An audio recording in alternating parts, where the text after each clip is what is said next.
¿Cómo están? Me llamo Bane LM y estoy aquí con mi amigo J4E.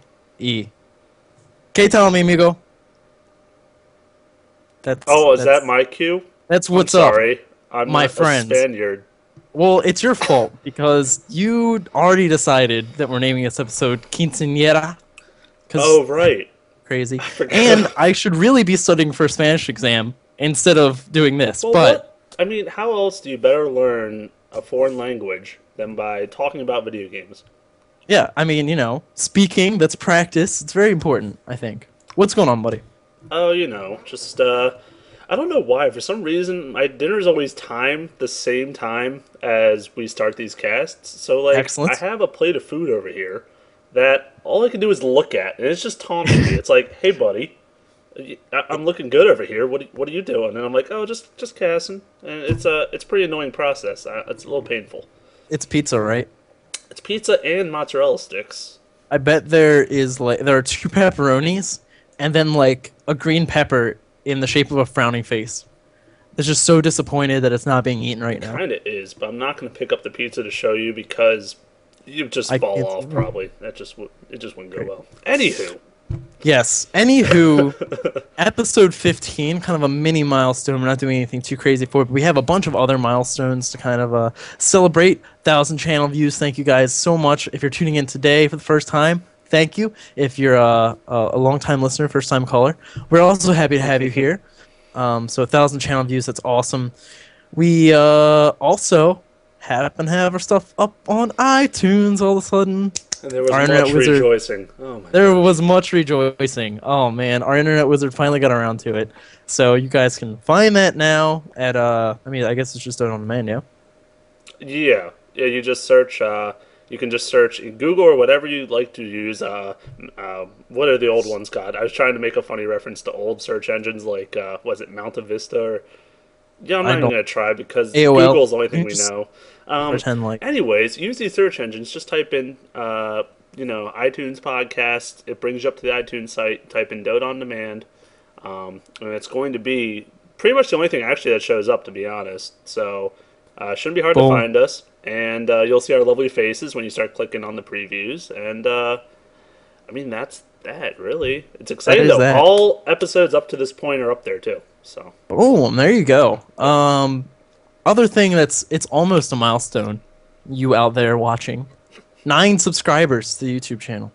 One off double We're so digits. close. We're Now me so and Jay, close. we're going out tomorrow. We're hitting the bars, right? Right. So I'm just saying, if one of you wants to subscribe between now and tomorrow night, it'll be more a night of us celebrating 10 subscribers, more so than BDLM trying to get girls to make bad decisions. Even if you just show up to the bar we're gonna be at or whatever, we'll There buy you you a go. drink. We'll count that. Yeah, We'll that'll get count as a subscription, and you get a free drink. Just I mean, randomly search bars in North just America, stalk. and you Well, will stalk find him. Don't us. stalk me. Stalk him, and okay, that got a little There you go. creepy, a little weird, but It's whatever. yeah. Thanks We're for gonna joining start us. this thing off with a segment that I so desperately miss it. It's been forever since It we've done really one. has. What the nuts? You're welcome. It's back. And the first thing to start off with the nuts is an awesome setup that we saw in the Western Wolves versus Mal's game 2, I believe. Yeah.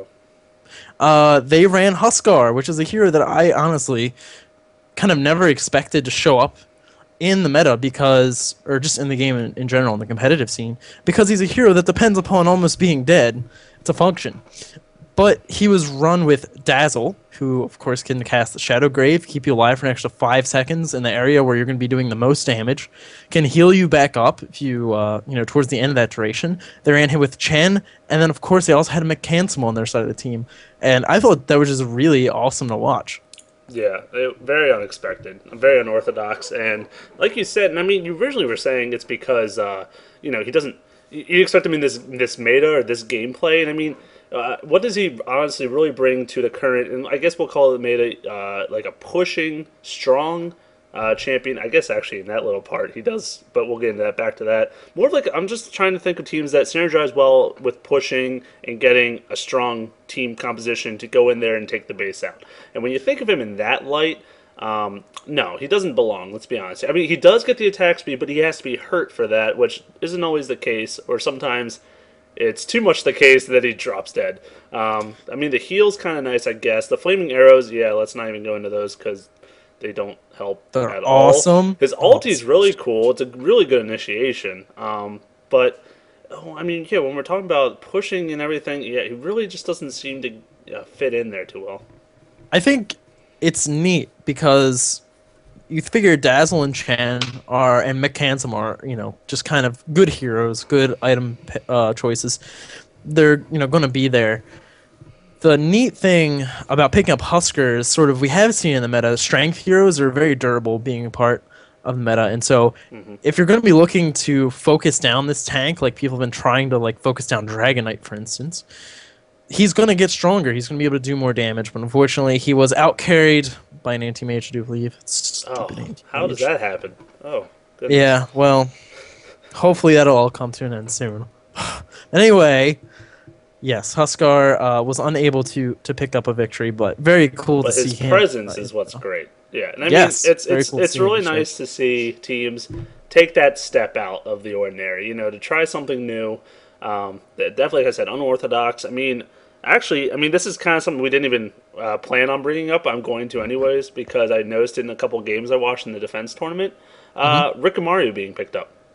And that is very unorthodox. I mean, I think his main purpose was to counter pick. It was a strategy they thought up of, okay, if we allow them to get anti-mage as their first pick, we're going to have him, and it's going to work wonders. And I just want to mention, the best thing I loved about him is what they decided to go with. They had him with Nature's Prophet, and the reason that works so well is because if he can trap anyone in his trees, and Ricky blinks in and uses his silence cloud, there's nowhere for them to go. They can't get out, so they're perma-silenced.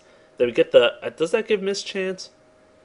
The cloud, yeah. Yeah, mischance, silence, movement speed slow, and they're stuck in trees. And that tree is actually a really long duration. It's 5 seconds, I think it is, if you can't get out of it. So actually, that combo I saw happen on Antimage 2 or 3 times where Ricky would initiate, because you can't see him coming, right? He's invisible.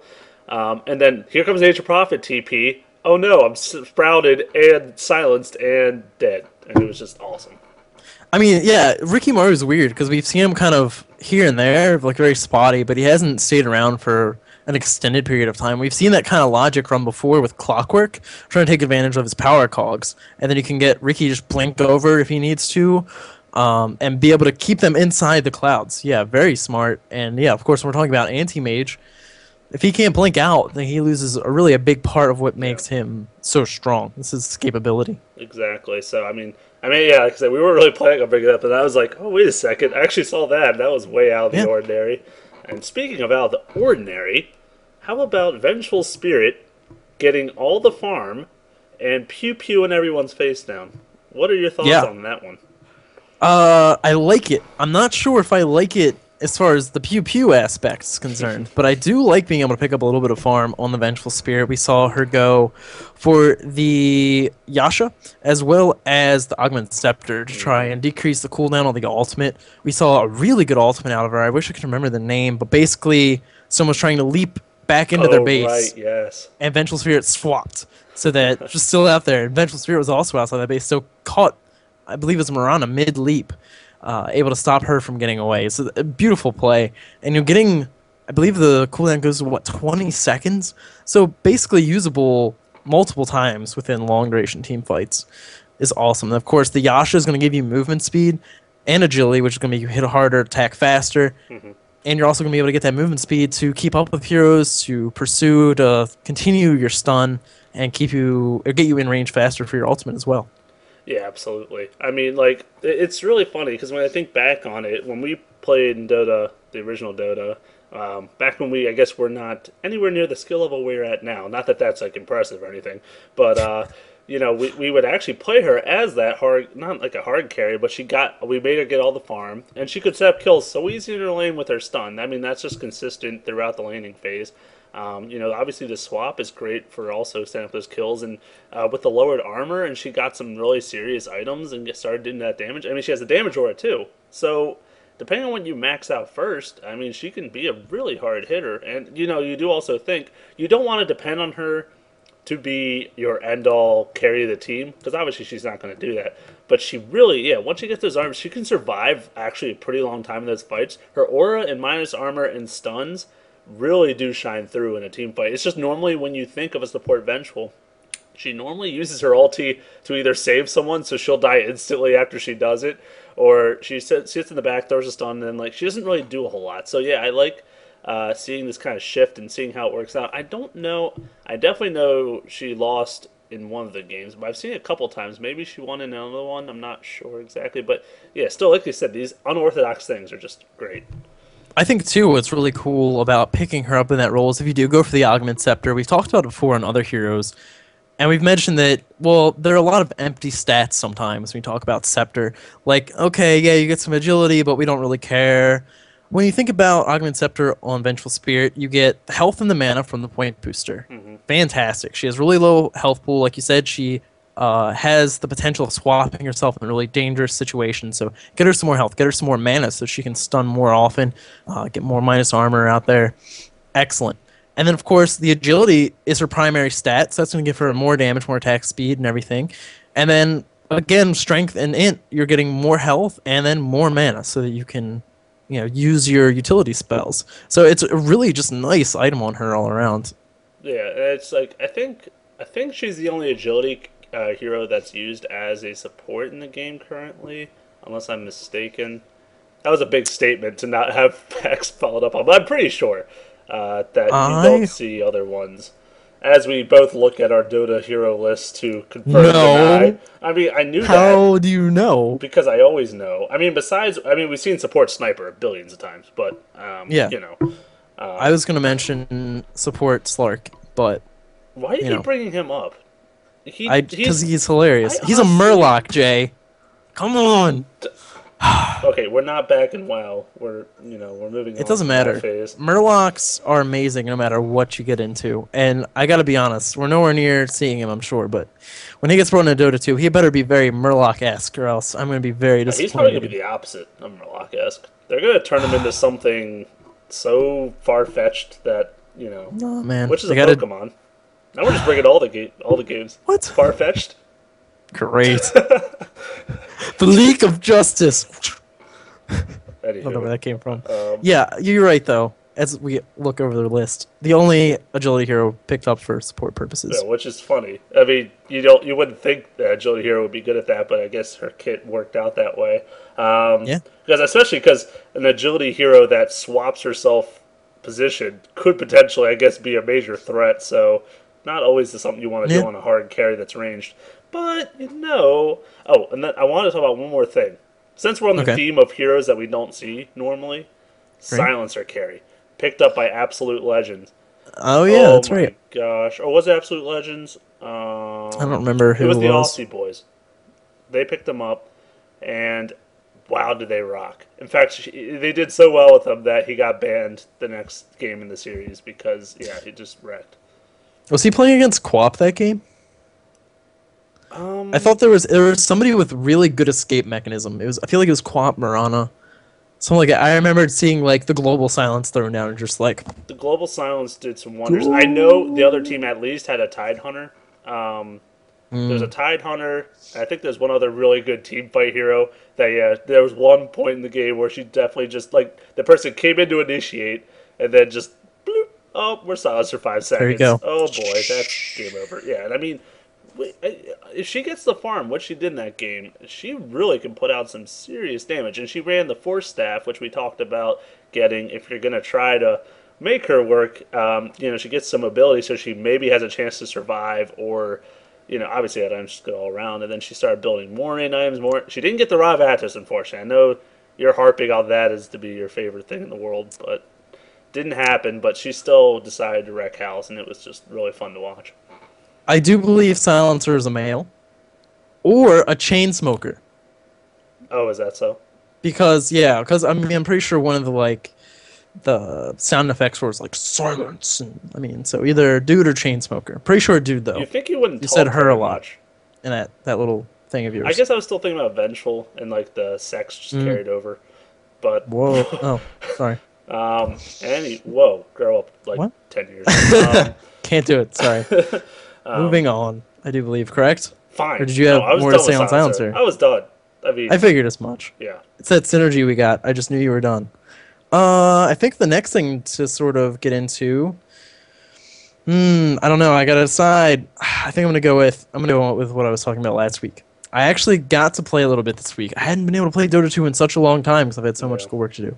Finally got a night where I was able to play, and I forced Terps, who we've seen in the breakdowns before, to play the Clockwork, Obsidian, or Outworld Destroyer lane with me. And it was not as fantastic as I hoped it would be. But the other thing, too, it was hilarious, because last week we were laughing at somebody picking up Ring of Basilius on Outworld Destroyer. And when I was trying to make Terps do it, I'm like, dude, I'll play Clockwork, you can play Outworld Destroyer, I just want to run that lane. And so, for some reason, I got stuck in my head that I was Clockwork, and as soon as I got in, like, boom, Ring of Basilius. And then, like, walked out of the base, was like, oh, whoops. Anyway, so, yeah, my experiences with that, it was interesting. We got to push our lane really, really quickly, but, you know, trying to play that support Obsidian Destroyer, I don't think I like it as much as I did on paper before.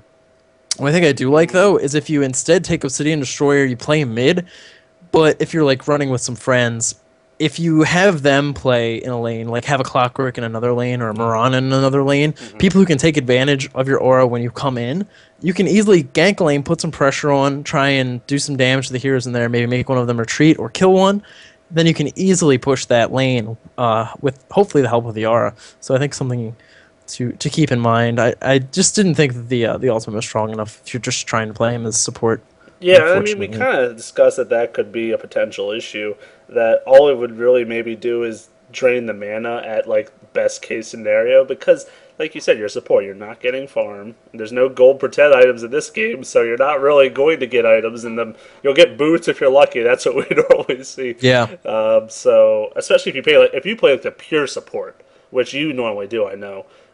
Yeah, that's just because you buy all the wards, you have to roam, and it just doesn't work out. So I think honestly though, I liked the idea you had with running with Clock because he does spam a lot, but I feel like you want to support someone that would have better use of that farm. Like, I really feel like someone that could turn the game around. Like, Clockwork, while his initiation is really nice, I don't think he's like a game changer. Like, for example, I would like to see Tiny maybe mixed in there. Tiny's a game changer. You can get him a Blink Dagger fast enough or something, he's going to be a terrible thing to deal with later. And I mean, I don't know, something like that. Maybe it would work out better, but yeah, it's cool to experiment and see if these ideas actually come to fruition or not, you know? Well, that was the other thing I noticed. Like, the aura didn't get procced anywhere near as much as I thought it would by the Rockets. And so that's why I think if you run them as like the solo mid, but then keep in mind that you want to try and gank early and then apply pressure to the tower, since you're a higher level than you would be if you were in the side lane, you're going to come in with a higher level R as well. Because I do think probably leveling W and E is probably the best way to go. I tried picking up the rank of Q to see how it did, but I wasn't as fond of it as I thought it might be. So you're probably going to have level 2, level 3 aura when you go to gank that lane, so you're actually going to be able to get procs where you otherwise wouldn't be at that point in time. Yeah, I mean, honestly, the Q for her, unless you're the carry or you're building carry, is really going to do minimal damage for how much it costs per attack. It's, the 100 mana cost and cast, and if you don't get the procs because you're not high enough level or whatever it is, it's really not worth it because your mana's just going down, down, down, and then it starts hitting for like 15 or 20 extra damage. It's like, whoopee, you're not going to die from that. Well, the other thing, too, you think about it, if you're stealing int from the other person, too, you're increasing your damage that way, which I never really thought about when we were talking about last week. I just really like maxing that. Well, the aura, between the W and the aura, I think maxing those definitely should be the priority, hands down, just because the W not only does it give you more int to work with for your ult and your Q and whatever, but also now it gets a second every level, and that's a huge deal. Like, some CCs get like 0.2 seconds or 0.15. This one gets a whole second every time you level it up. So that's a big deal when you're talking about, excuse my throat, CC, go ahead. Excellent. I don't know if I had. Oh, that was the other thing. I meant to mention it last week, but how cool is that skin, first of all? And then when I was clicking around with him, one of his like little sayings was like, "My wings beat where your heart does not." Like, oh, Oh, snap. snap. Serious business time. Like, oh man. I gotta say, the little things are what really pushes the game over the top for me, and it's that little neat stuff is so nice to see on those heroes. I haven't figured out who is if he has like a nemesis, quote unquote, in the game, or somebody he says something specific to. But maybe someone can help me out. You can join us in the MIRC, which I forgot to mention earlier, at Pound Dota On Demand, all one word. You could tell me on Facebook or on a comment. I'm actually really curious to know, so please. Yeah, I have all the information support. displayed in the bottom right corner. So There you go. people can Boom. join at any point. I think since he's a gargoyle, that maybe, or no, I'm sorry, he was a gargoyle. He's gargoyle-esque. No, statuesque. Great. Since he's actually, I think that word means something completely different. Wow, thank you, Craig, for trolling me. I need to put D&D on. Anyways, since I believe all of what I just said, shouldn't his nemesis be You're on fire. like? Just continue with the win streak, because I can't stop at this point. It's just too beautiful. I was trying to think though, since he is a statuesque person, I'm just gonna keep using that word now because that's what it is. Shouldn't someone that is like warmth, hot, wouldn't that be his counter to like melt the statue down and make it into? I'd like to go into all the places where that makes absolutely no sense. I'm not sure if we have the time. Oh, I think we have it. You put like clay sculptures in an oven to make them hard. First of all, second, if it's like a metal sculpture, then you melt the metal to make the sculpture. Well, then what defeats a statue? Is it invincible? I don't understand. I don't Is it Super know. Mario Bros? Are they going to come after with their hammers? Wow. I meant the Hammer Bros, not the Mario Bros. Hammer bro. No, they were called that in Super Mario. No, they were. Take that back. The guys that threw the hammers, and they were really annoying, and you had to dodge the hammers, but you had to jump on their heads still, and it was really annoying. They were called Hammer Bros. Yes, I win one thing in this conversation. Great. I was thinking the Donkey Kong, like the first one, right, where you have the barrels and you have to jump over them, and you get the hammer, and then you're just like, Oh yeah, go crazy. Or Super Smash Bros, where you get the hammer and just go invincible and kill everyone. There you This go. has sidetracked beyond all sidetracks. So I'm actually rather impressed that it's still stuck within the parameters of video games.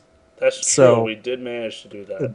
I mean, we really don't know anything else. So, No, we don't. whatever. Moving on. Co-op versus AI got added into the Dota test. That nice little place where we can to mess with those AIs. What were you going to say? I was going to say, there's one thing I want to say about OD Go before ahead. we stop.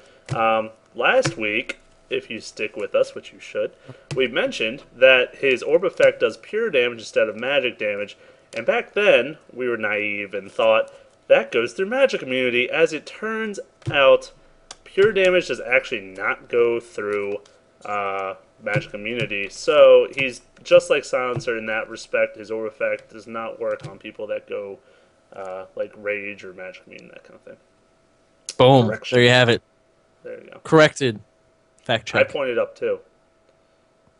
That's weird. That is. Continue with your bots verse. A little creeped out You know. right now, first of all. But anyway, yeah. So I think it's really cool. The bots have been in the game, or in the test for a while. Couldn't do the co-op versus AI, though. And, you and I actually played for the first time against the bots, and I gotta say, I was rather impressed. Yeah. Oh, as a first impression, I mean, they have been putting every single patch while people like kind of push it to the side, like, oh, bot stuff. Let's just ignore that. I read that every time because I'm curious, and they do. They make some pretty good improvements every time. They make them smarter, more map aware, better about ganking, about pushing. And yeah, as an initial thought, we'll get into that later. I'm not gonna spoil. Ooh, it's spoiling. But yeah, no, they're actually pretty competitive, which is cool, especially because they have the different skill levels. Yeah, that's pretty cool as well. The thing that I was the most impressed about you and I played against the like original Dota AI that people tried to program in there, and kudos to folk who attempted to do that. Yeah. I seem to remember them being on par when I was atrocious at the game, so I can only imagine that they were horrible, regardless of how much work people put into them. But when you look at the bots that Valve has managed to put in, we saw a Tidehunter get Blink Dagger and then Blink Ravage multiple people. And I seem to remember before in one of the patch notes were like, yeah, they're more aware to use ultimate. I don't know if it was Tide specifically or maybe it was Shaker to use their ultimate around more heroes. I'm like, oh, that's pretty cool. That's neat. But to actually see them use something that you would think of as good play against people is really nice. I mean, I was trying to learn Dota by playing against these AIs, and it wasn't really a good way to do it because it just wasn't representative of how a person would play. And while the Dota 2 bots aren't like on par with a person, it's sure is significantly better. If you think you're a person that doesn't watch the competitive scene, you haven't played like any games of Dota 2 against people, if you're watching the bots do things like Blink Ravage, that's in your head, that's a threat, that's in your head, that's something you can do if you play Tidehunter. So you're not going to see every possible build type that would be useful in heroes. You're seeing very good standard ways of playing heroes that you aren't familiar with, perhaps. Yeah, that's the wonderful thing when you compared it to, the old one where basically the old AI in Dota 1 where like they would send 2 in top lane, 2 in bottom lane, 1 in middle, and they wouldn't roam. They would just stay there, use their skills, and then like kind of go back and forth like awkwardly as you kill them slowly. And it was just like, it was a good try, but they obviously just lacked in having resources, whatever the case is. These guys have put a lot of time and I think effort into trying to make these as human-like as possible, and really like with their motions, their ganking. The ganking alone really impresses me. Like, and they actually also in chat say roaming bottom to gank or something like that. Like they make you aware in the chat, which is really cool. They let you know when they fall back. They're like, oh, I'm going to do Roshan, pushing top. They have all these different commands. So yeah, they really do impersonate people well. Honestly, I would almost rather have them on my team than some of our friends, but I'm not going to go to that. I'm not going to go and say names here. Maybe if we do some breakdowns eventually, you'll see which people I'm talking about. Anyway, here I am on my high horse. I don't even show people how well I am. So, but honestly, it's interesting, and I think even for the experienced people like us who play a lot, it's cool to try out heroes you don't normally get to play a lot. Like for example, I know you play support nonstop, and you get to try out now maybe a carry or in hero mid, and try these things out that you're not afraid you're going to let your team down with. Definitely. I mean, that was something I wanted to mention. Like, I played a game as Tinker, Skelly King, heroes that I've never played in Dota 2. I don't think I even played Tinker in Dota 1. So, heroes I'm aware of and have seen how you're supposed to play them, but just like, I don't want to let people down. And, our internet wizard, now that he has redeemed himself and put our stuff up on iTunes, he now gets favorable mentions. Shouldn't we give him shouldn't he have a nickname so we can refer to him? Internet wizard is so much fun. That is kind of a cool nickname. I like it. We'll keep calling him that. Okay. Internet Wizard kind of played like I think one game of Dota 2. Tried playing a support. Didn't know much about the game at all. Like didn't watch the competitive scene. He had played MOBAs before, but just really wasn't interested in playing Dota 2. And I think for a lot of the reasons, because when you wind up playing with people, like even though you're friends and stuff, it's hard to kind of put up with people that are just like don't know what's going on or what they're supposed to be doing in some situations. And it can be really frustrating. But actually yesterday I told him, like, dude, they have these AIs that are pretty good. We should play. It's like, oh, yeah, all right. So it's like, yeah, now you can do this. You can learn these heroes. You can see how certain heroes play. Like I said, if you're watching Tidehunter, Blink Ravage, that's something that you can add to your own arsenal. It's something that you have to deal with. It's something you have to keep in mind. So I just really like that that's a good way to not only just get people basically familiar with the game, it's a way to actually make them somewhat competent at the game. Yeah, no, it really does lend a hand, and I'm really glad they're taking the time, not just like throwing it in there just as a feature, just to have it as a feature, but really put a lot of effort in, and they've done a wonderful job already. And the co-op versus AI just even adds to it. So if you want to play with more people instead of just all bots and you in a custom game, now you have that option. You can team up with 4 random people in the world and try your luck. And speaking of trying your luck, do you want to mention how this last game we tried went? The one we just Pugna game? did. Yeah. Well, I don't know how you want me to tell you about that. Well, I mean, want you. I disconnected. Well, and I then, want you to say how it went before you just ended. I can tell you how it ended. Okay. Because you're I have welcome a to. frowny face over here. Go ahead. Well, basically, fine. I thought you were going to say the beginning since you were there for it. But, okay, I'll Was say not. the whole darn tootin' thing. So we were trying out the Pudge Pugna lane, since obviously very viable in this meta. Well, we really were experimenting to see if we could hook someone that's decrepified, or if that's still the name of it in Dota Yep, 2. it is. And sure enough, yes, you can, even though it's like a pure damage move. So maybe that's why it works on those people. I'm not sure why, but the point is it does in fact work, which is kind of neat. But they're like, okay, let's play this game out and see how it goes. And, I mean, it did work for a while. It was cool. Like, he could decrepify, and then I'd ulti, and it would do more damage, because it was a magic spell. Rot's also magic damage. So it did boost his damage a little bit. Obviously not, like, the best of lanes. But, it was hard. And the bots move around a ton. So hooking is not as easy as you think it is, where they're just, like, standing auto-attacking. They're, like, going back and forth and, like, running around like crazies. It's like, since I'm not the best at hooking, it was not the easiest time. And, of course, like he said, he disconnected. And 4v5, no matter how much they're bots, you still can lose very easily. And sure enough, we did, and I was very disheartened at that end of the game, seeing our base die.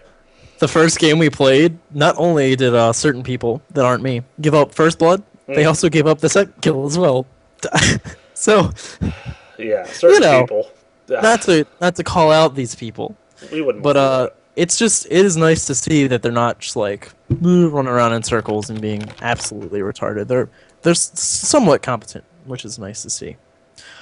I think that finally... Oh, do you have something else to say? No. Oh, no. I gotta cut you off. You know what you did wrong? It's Pudge. What did I do wrong? What? You didn't get Radavatos. If you had slowed him, you would have hit every single one. I didn't even get a force staff. I built him so wrong, I was very disheartened myself. No, we had that Radavatos talk on Pudge, and I told you why I hate it so much. Dagon. So please don't even start that. Slow him. Hook. Oh, and Dagon. Oh. And then you... Yeah, if they try and get away, then you just force staff to make sure that you're keeping your eye on them, and then you Dagon, just in case they have any health left after your ultimate. Thank you That's what you did so much. Yeah. And then welcome. Ethereal Blade to follow that up. Just cause. Just why not? To have it. Alright. If you improve on I'm definitely done with that topic. So that's fine. Moving on. We have the coup de grace. The whole point of this patch, I suppose. Bane Elemental, sort of, kind of, added to the game, added to the Dota 2 test, and so now we get to sort of celebrate this hero that I was actually looking forward to a while ago. Bane Elemental, I actually last week mentioned that we normally don't talk about stats. Here I go again, talking about stats. Interesting to note, all of his base stats start at 22, and all of them increase to 2.1, aside from the fact that he is a well-rounded individual, you might say. Yeah, kind of interesting. It's weird because you can say, okay, well, it's nice he gets a decent strength gain as well as decent int gain, but when you consider how expensive all of his spells are, you might want more of the int. Before we get into all those little details, let's start off with his Q ability first. Enfeeble, cast it on an enemy hero, I guess, or unit, with 1,000 range. The mana cost starts at 95, goes up to 125, reduces the damage of that target by 25, 50, 75, and then 100 at rank 4. This is a 12-second cooldown, lasts for 20 seconds on the target. Yeah, obviously, not when you think of him, that's not necessarily what you think of, like, why he's scary on a team. But honestly, looking over it, 100 attack damage is a whole lot of attack damage. I mean, you figure carries late game have maybe upwards of 200 and some damage, and that's late game. So if you cut that in half, that's kind of a big deal, and it lasts 20 seconds. So that's easily a team fight right there if you can get on them early. I mean, you have to imagine, though, maybe they have BKBs, which is going to be a little harder to use it then. But even if you don't, even if you don't put it on the hard carry, if you just put on, like, the semi-carry or, like, the int hero, that still helps. Like all these prophet or something. Exactly. Yeah. Like these are all still very important. I think it's useful. The other thing too is it's a 20-second duration on a 12-second cooldown, so you can have it up on 2 people at a time for at least some duration. Mm-hmm. Which is something interesting to point out. You think too, you're saying 100 damage. That's maybe close to half of what someone's damage is at the end of the game. If you think about even the first rank, 25 damage. Most heroes have between 50 and 60 starting damage. So I haven't tried this out, but you could even think about using it to deny an enemy carry farm in the early parts of the game. What do you think I was going to say? I thought you were like, if you max it out first, you can really destroy your lane. They won't do any damage. No, but you could, if you think you're laning against like an anti-mage, for instance. Holy crap, we need to slow down this guy's Battle Fury as much as possible, right? Because once he gets that, he can just sit in the jungle all day on his own little farming spree. If we can slow that down, then you have a much better chance of winning. If you cut his damage in half, it's going to be so hard for him to try and get up, especially if you're thinking about in pub games. So much more difficult to last hit with that kind of damage reduction. Absolutely. Especially in pub games, that'll be useful. But like I said, and we'll go into why after we say the other moves, but generally not the most prioritized move of his kit. Because while it is effective at harming those people, generally in the laning phase, you're not going to worry about the attack damage of someone as much as their spells. So that's why it's not prioritized, I guess you might say. But I guess we should go ahead and jump into the next spell so we can see more maybe why that's more prioritized. Yeah, definitely. You can go ahead and go with the second ability. You know what? I'll say it because I want to. He has a spell called Brain Sap, which feasts on the vital energies of an enemy unit, absorbing some of its hit points. So this goes from 125 mana up to 200.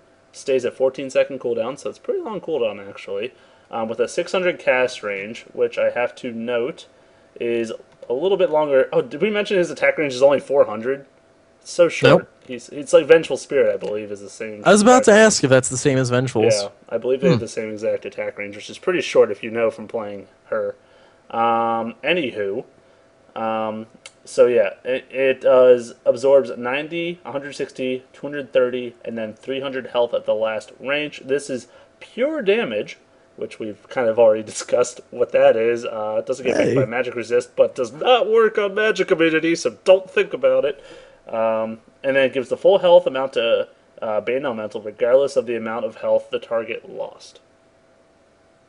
Yes. The nice thing about this ability, you think about it, that's a really high damage nuke. Yeah. Gains 70 damage a rank. That's absurd. And he always gets healed for the full amount. Even if the target has 1 health left, you use it, you get the full amount back. That's cool. So that's a very important thing to keep in mind. You think a lot of heroes, they kind of have to sort of use their moves and get out. I mean, this gives him the ability to sort of stay in a team fight because he has some sort of self-sustain. And also, in the laning phase too, if he's trying to babysit somebody, because he has that short attack range, he might be able to get harassed more than he would like. Has that brain sap to be able to do a large amount of damage to the target and heal himself back up. No, and this is, well, not no, but this is what's really cool. I just wanted to say that, no, I don't agree with that. I do, though. What really makes this such an awesome nuke, and people don't really realize in this kind of spectrum, but, alright, so let's say at the last rank, it does 300 damage. Pure damage, by the way, so that's going to be 300 legit damage. And you heal 300. So essentially, you just changed the outcome, the course of that lane by 600 health. It's a shift of 600 health. It looks like you're taking pictures of yourself over there. Why is there a flashing light? I'm trying to concentrate on what I'm saying, and you're flashing lights all behind you I don't even know what. I'm trying to distract you on purpose. No, I was checking. He does have the same attack range as Vengeful Spirit. And also, you look at Zeus's Lightning Bolt, which you just kind of think of as a straight-up nuke. It does 350 damage.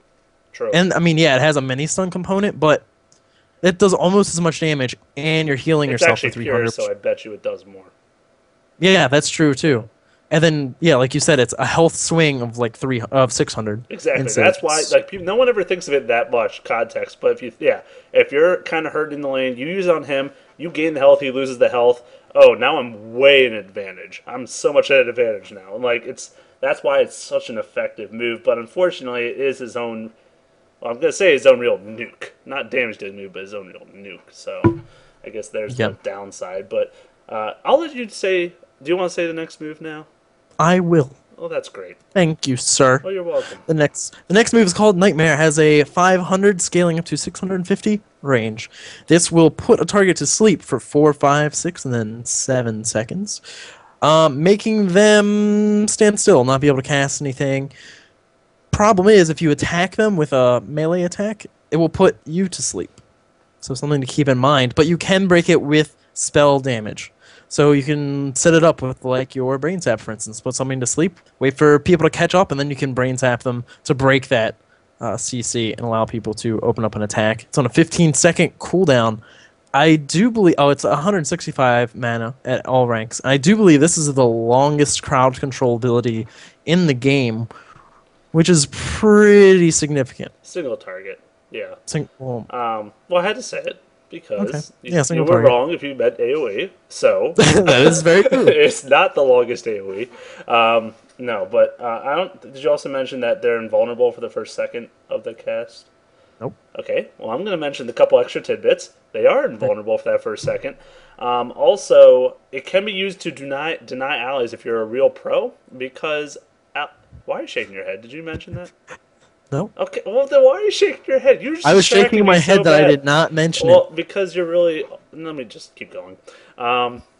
So yeah, when you cast on allies, which you are able to, it actually does make them lose the 20 health a second as well. So therefore, it could be denying if you're a real pro at this game and you use it when they have like 20 or less health. Because if you use it any more than 20, sure enough, the enemies are probably gonna cast a spell to kill him, but. Who's to say? You know, it is a cool ability. Like you said, the longest CC in the game, up to 7 seconds. And honestly, the only way to really wake him up is by casting a spell on him if you want to prematurely do it. Because, like, if you attack, sure, now you have the debuff. So obviously, if your ally gets it, you're not going to, like, attack him to wake him up most of the time. I'm not going to guarantee that because, let's say... maybe the hard carry CC'd and you're like the support. Maybe Crystal Maiden will go ahead and throw a whack at him to wake him up. Who knows? But it is really impressive. The damage obviously is more. It's not really there to do heavy amounts of damage. It's more just to hold them in place. Well, like you said, your team kind of corrals up, gets them in place. That kind of thing. So in that sense, yeah, I do think it's a really strong thing. The real unfortunate part of this is that it costs 165 mana at rank 1, making it really not so easy to use in the laning phase as much. You kind of really only want to use that in very specific situations. Yeah, definitely. I mean, I think it's most strong for adding insult to injury. Sort of, if you win a team fight, if you can put someone to sleep while they're trying to run away, then you can give your team time to surround them and get ready for, even if you don't have a spell to break it, you can just sit around them and wait for them to wake up. If you happen to catch somebody out of place, put them to sleep, and then, oh, hey, look who I caught out. You have 7 seconds to get here and help me kill them off. So it's a very strong ability, even though it's not like a stun where you can damage them while they can't do anything. It's still a very powerful and useful spell. I agree, and I've already said my piece, so I guess we can move along to the ultimate, which I'm going to say because it's my turn. So, that was weird. Go for it. Great. Fiend's Grip is what we're going to call it. Actually, it's what the game's going to call it. So basically, it's his ultimate. It's a channel, so not too many of those in the game. Essentially, it's got actually a pretty decent range of 625, a little bit longer than his nuke, I guess you could say, by 25. It's got a 100-second cooldown that stays consistent, 200, 300, then 400 mana, and the duration remains at 5 seconds. It goes up. We'll talk about the Algamons in a second. And then essentially what it does is you channel it on an enemy hero. This does work through Magic Immunity, by the way. The damage doesn't, but you can use it to CC them if you want to. You grip the target enemy and damage it heavily. It cannot move or attack. You transfer also 5% of that target's max mana per second to yourself. So you're dealing, let's just say the first rank, 100 damage per second, and that goes up to 155 and then 215 damage per second. So at the last rank, you're doing over 1,000 damage before mitigation. which is actually a ton of damage if you can get that full channel off. And then the Agumon Scepter improves both the damage of the channel, doubles the mana drained, so 5 to 10% a second, and then increases it by 1 more second, so even more damage in draining mana, I guess, if you think of it that way. So, wow, very interesting ultimate. Yeah, I think it's a really weird thing because our internet wizard, when we were playing League of Legends, actually, we were trying to get him into it, and he liked the nuker heroes, like the mages.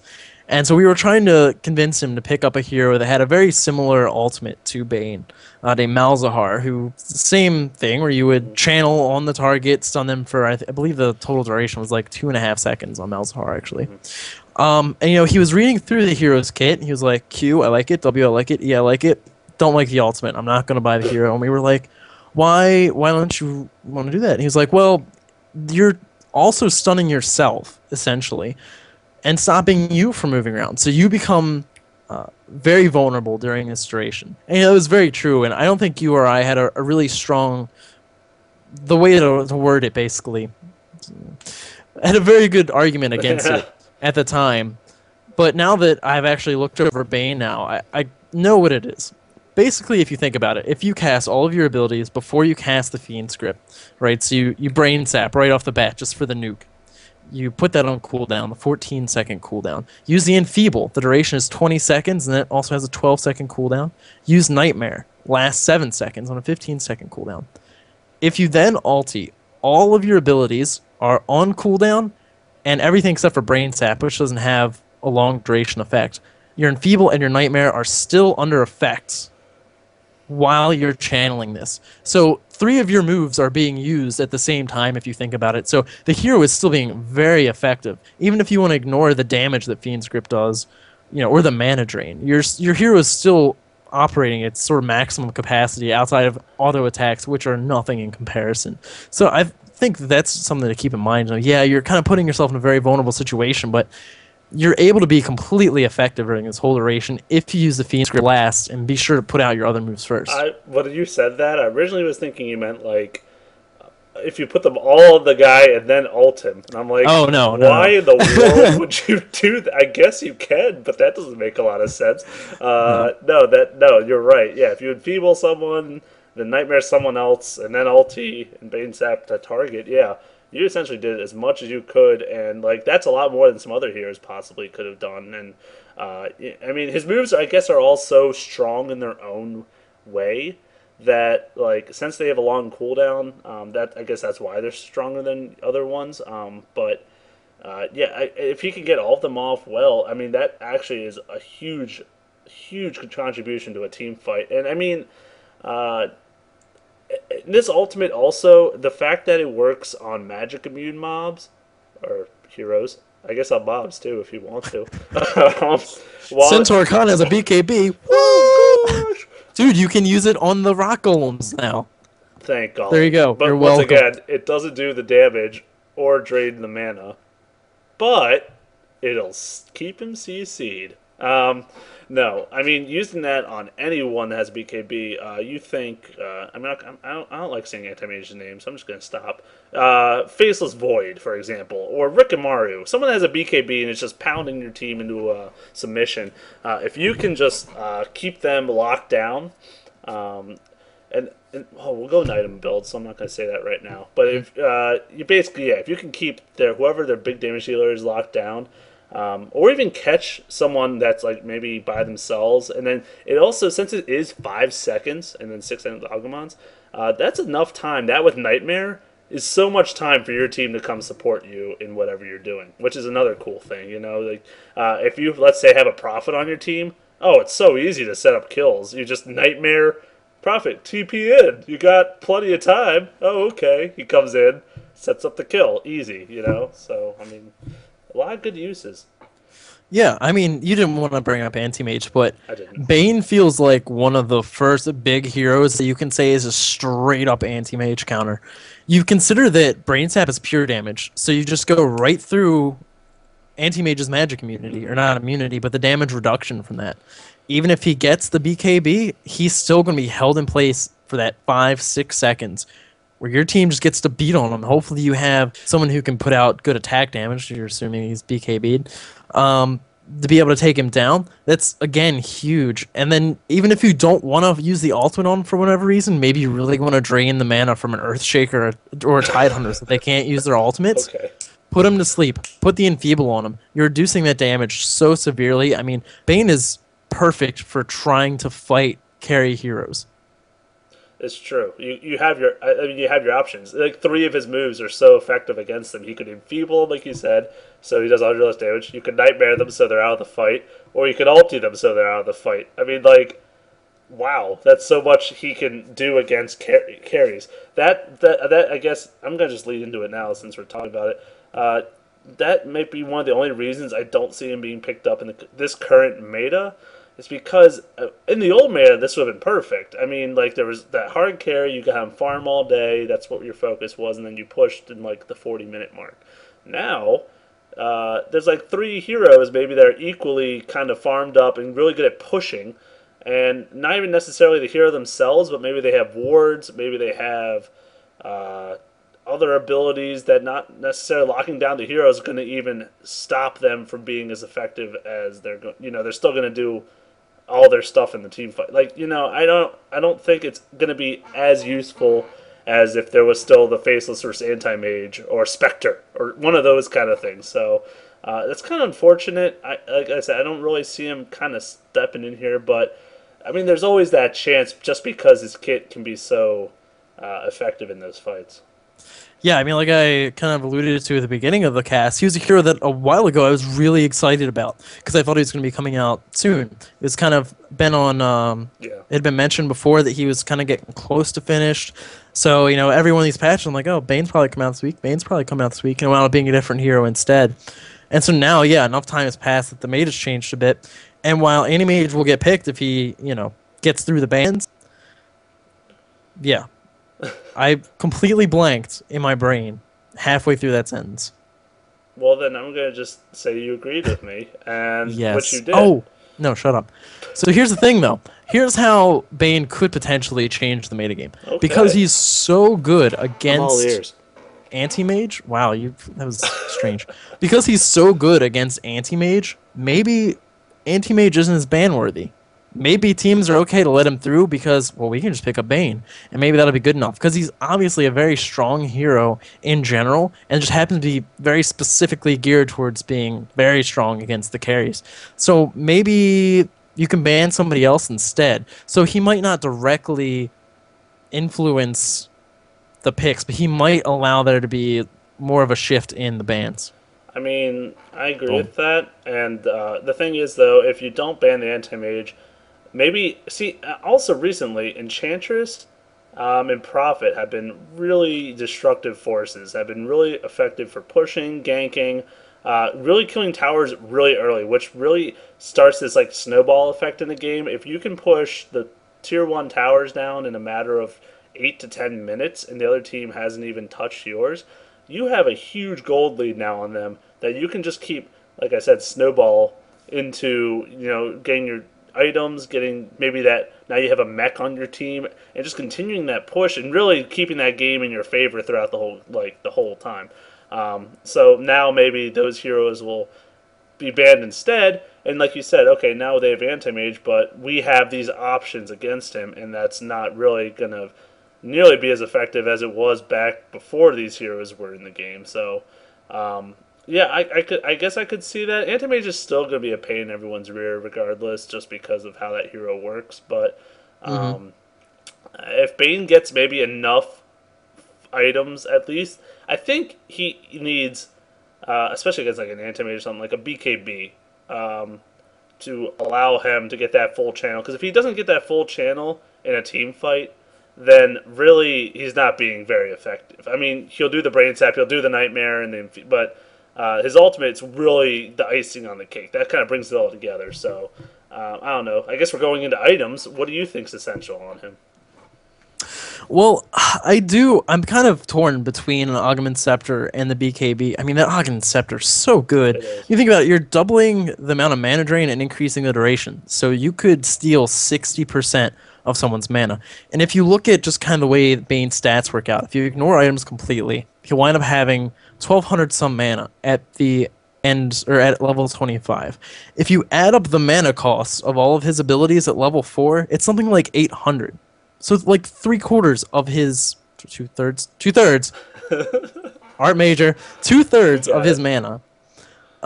So that being able to steal that mana, I think, is actually a big part of his ultimate, because you get to throw out all your moves, then ulti them, get some of your mana back, so that as your cooldowns are starting to come back up, you can use them again. Mm-hmm.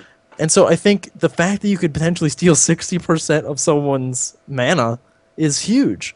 Of course, like you were saying, if you don't get the full duration off, none of that really matters. So it's like, I think Augment Scepter is the choice that my heart makes. Mm-hmm. But BKB is the choice that my head makes. Yeah, your head does win out sometimes. Not always, unfortunately. But you gotta follow your heart, lad. I don't know what that was. Anyways, I don't know either.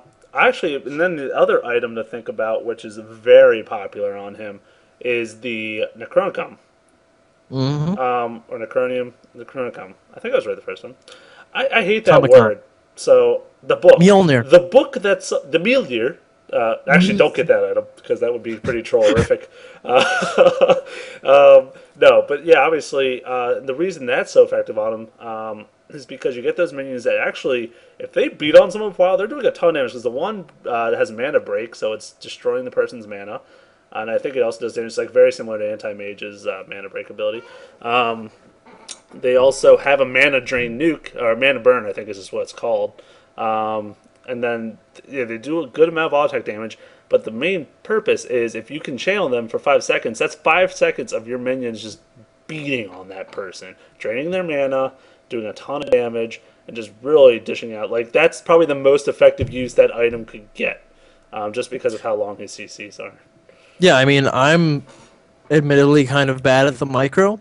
So if you think about it, that item is kind of weird, because, like, yeah, it's nice because, at least you're getting the aura from it. You're getting some extra damage they're doing. But if you don't use the mana burn, they're not using it to the full effectiveness. But yeah, like you said, if you have the ulti on them, then you have 5 seconds that you can manually click on that guy, or just tab. If you can't micro with the 5 seconds to go over to your minion and use mana burn, then yeah, I don't know why you like StarCraft so much. But yeah, I think that's definitely a wise choice as well. But yeah, man, I'm not sure that you can really go anything but BKB for first item, unfortunately. And I think when you're thinking about boots, I would probably say you would go for the arcane boots. I know you were kind of talking about, when we were messing around with them in the test, about maybe going a soul ring. Like, I would probably, if I was going to go soul ring, go for the steam boots instead of the arcane boots. This seems like overkill to have both the soul ring and the arcane boots. Trust me, because I tested that out. And it really is overkill. I mean, you definitely go one or the other. Or if you're solo middle, which he sometimes does. Actually, I'd probably prefer him there, to be honest, but because you want the levels. You can set up ganks so easily when you hit that 6. Anyways, like, if you get that bottle, then that's just also plenty of mana. But I think that soul ring, if you're in the side lane or something, is probably a better choice in the long run. First of all, it's very affordable compared to arcane boots. Arcane boots are very expensive. Like, to save 1,000 gold in a side lane, like, if you're not getting, it depends if you're getting the farm or not. If you're not getting, like, the farm as well, then you're gonna have trouble, like, saving up for that item, as most supports do. So honestly, I like the Soul Ring Power Treads combo. I've seen Boots of Travel on him, which doesn't make a ton of sense because he's not a pusher. I guess maybe if you want to try to help set up a gank somewhere, it's not that great. I'm just saying. It has potential, but not as good as someone else that can push a lane. So yeah, I personally prefer the treads in the Soul Ring. And then from there, like you said, maybe even either go for the Necronomicon or the BKB, depending on both how the game's going and if you really have to worry about the enemy's CC or not. Because if they don't have a ton of CC, then you don't need to rush a BKB. I mean, that's just that. Yeah, I mean, I was thinking too, it's like if you're mid and you're going to be ganking a lot, you could say, well, if I'm going to run into the lane against two people most of the time, they might be running a tri-lane or something, but let's say I'm running into a lane of two people. I can use Nightmare on one of them to CC them, and then I can cast my ultimate. So I don't, in that situation, need the BKB because they're both crowd controlled. So you could say, well, I can get the scepter. I can steal the extra mana to make sure they can't like wind run or leap away right after it's done, something like that. And then you get the extra damage, the extra duration, so you can sort of guarantee one of those skills. So if you're going like a really gank heavy play and on Bane, I think that the Aghanim Scepter makes a lot of sense. But then, obviously, if you're just thinking about this as a support, or you're trying to think about this in the late game more, you might want to go for the BKB first. I think it kind of depends on how you want to go there. But you think, too, at the same time, the gold it would cost for you to get up the Aghanim Scepter, how much ganking are you really going to be able to do at that point? Assume by that point, Tier 1 towers are going down at least. So you kind of have to weigh that. I guess if you're not pushing like at all and you really have the ability to go to the other lanes and get a lot of ganks, make up the gold to get to that BKB quickly, then you could go for the Aghanim Scepter first, but I think most of the time you'd probably want to get that BKB just so you can guarantee that ulti is going to be as effective as it can possibly be. Aghanim Scepter is like... it's like the icing on the cake. It's never... I don't think it's from, like, maybe, like, one or two heroes. It's like, okay, I'll get this every game. Like, it's my best item. But on other heroes, like, I think for Bane, for example, it does help, but it's not something I prioritize. I like we discussed, I think the other two items are more useful in a team setting. Obviously, BKB is, and then the Acronium can also, at level 3 also, it can help to clear wards if you use it well enough. I mean, it's got a lot of purposes, to stealth detection and everything. So, I mean, yeah, at the end of the day, maybe not his best item, but it is a good one. It's not like a worthless one like, I don't know, Obsidian Destroyers.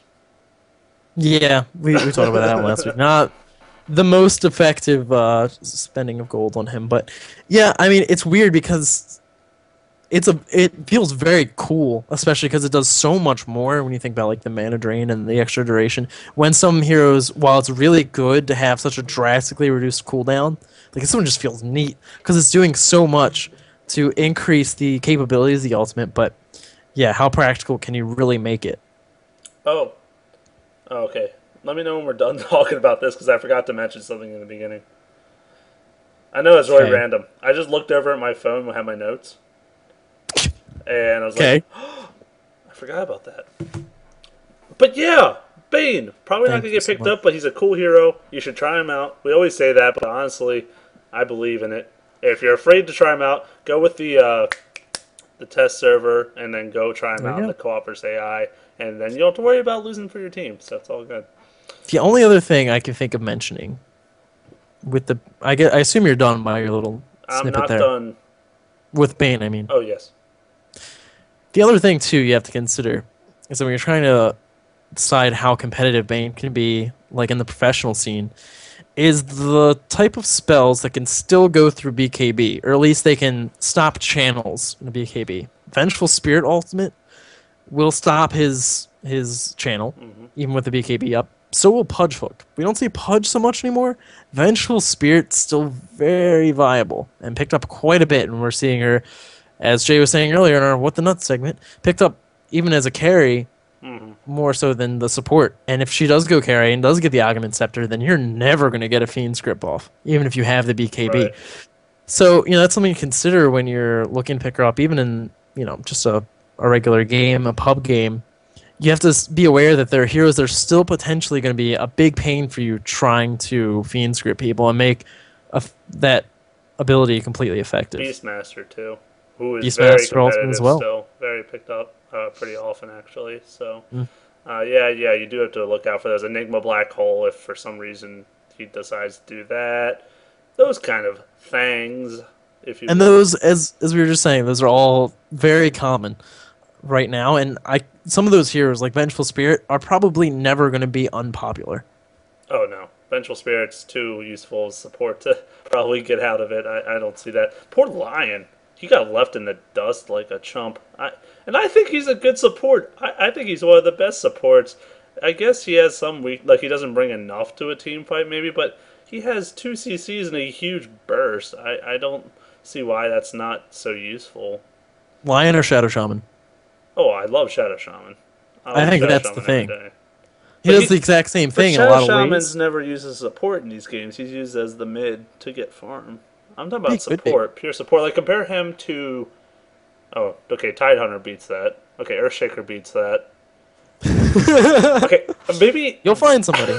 I think. Well, I think no matter what, if you could always just say, well, Shadow Shaman. If you play Shadow Shaman as a support, yeah, you're not going to get the Line Stun, which could potentially stun multiple people, but Shackles, the chicken, you have the wards that could potentially do more damage if you're fighting on top of them, and Ether Shock, which is just huge AoE damage. So I think that's probably why I think you're always going to find that Shadow Shaman will be a better pick unless you're really dependent upon the burst damage and you just need to take somebody out like that. Right.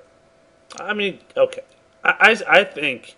Okay, I think maybe he was used more when there was the hard carries to like focus CC one person at a time. But now that there is this more pushing meta where CC is not going to save the day always, maybe that's why. I guess I'll be upset about it. That's all. There you go. Go ahead and do your thing because I'm done now. So I want to say a couple things. I don't remember the first one, so I'll go into the second one. I don't know why I told you that order. It doesn't matter. So everyone, well not everyone, but people who follow the competitive scene know that the defense tournament is wrapping up. There's only a couple games left. There's, I believe, a lower bracket final, and then the final after that. Yeah, it's the consolation match. So it's the battle for third. Oh no, is Yeah. it the battle for third? Yeah. Okay, well, third and second. Well, no, just third, because then the loser gets third, and then the winner of that game goes I to the believe in you, Jay. championship. And I believe Toby was saying that it was going to be a best of 5, which is really cool. So far, we know Navi is guaranteed in the championship as they moved on. But then that means in the lower bracket, I think it's Quantic Gaming versus EG. Not sure. I think it's EG. Either way, some exciting games coming up in the next couple of days. You should really try to tune in on Toby One at Join Dota. You know, they do a really good job broadcasting those. But as far as the committee coming up, there's actually been 2 tournaments already announced. One hosted by Team Dignitas, actually.